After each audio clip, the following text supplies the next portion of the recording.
ਬਾਰਿਸ਼ ਵਿੱਚ ਤੁਸੀਂ ਫਿਰ ਰਹੇ ਹੋ, ਫਿਰ ਅੱਜ ਰੈਸਟ ਕਰਨੀ ਸੀ। ਅੱਛਾ, ਬੱਚੇ ਵਗੈਰਾ ਨੇ, ਮਕਾਨ ਵੀ ਕਿਰਾਏ ਦਾ ਹੈ।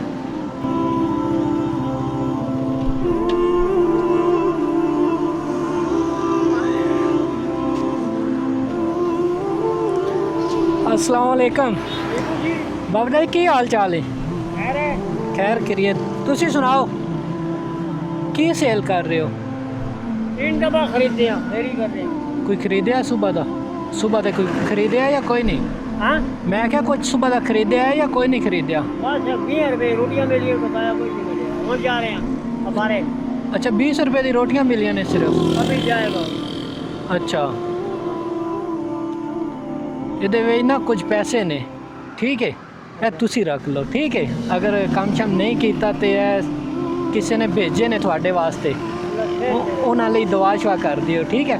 ਹਸਨ ਭਾਈ ਨੇ ਉਹਨਾਂ ਦੀ ਤਰਫੋਂ ਨੇ, ਠੀਕ ਹੈ। ਉਹਨਾਂ ਨੇ ਕਿਹਾ ਜਿਹੜਾ ਮਜ਼ਦੂਰੀ ਵਗੈਰਾ ਬਜ਼ੁਰਗ ਟਾਈਪ ਕਰਦੇ ਨੇ ਨਾ, ਵੇਖੋ ਨਾ ਹੁਣ ਇਸ ਏਜ ਵਿੱਚ ਤੁਸੀਂ ਕੰਮ ਕਰ ਰਹੇ ਹੋ, ਤੇ ਇਸ ਵਜ੍ਹਾ ਤੋਂ ਉਹਨਾਂ ਨੇ ਤੁਹਾਡੇ ਵਾਸਤੇ ਆਮਾ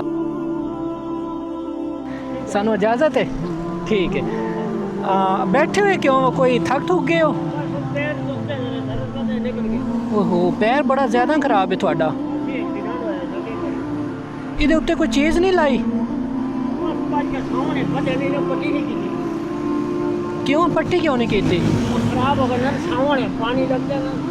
इन बारिश में तुसी फिर रहे हो, फिर आज रेस्ट करनी सी। अच्छा, बच्चे वगैरह ने, मकान भी किराए दा है। अच्छा अच्छा, चलो अल्लाह पाक बेहतर करेगा, लेकिन पानी तो बचाइए उन्होंने, ठीक है। ओके जी, ठीक है जी, ठीक हो गया। थोड़ा कोई मोबाइल वगैरह है, मैं तो होर डोनेट कर देंदा। अच्छा अच्छा, होंदे कितने इसी रोड पे?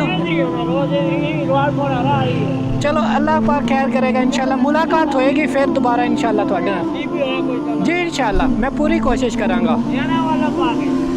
इस तरह ही मैं इसी रोड से होना, अगर मुलाकात हुई तो मैं होर तुहानू डोनेट करांगा इंशाल्लाह। तुसी पैर दा इलाज वगैरह करा लेना, ठीक है इंशाल्लाह। Okay okay.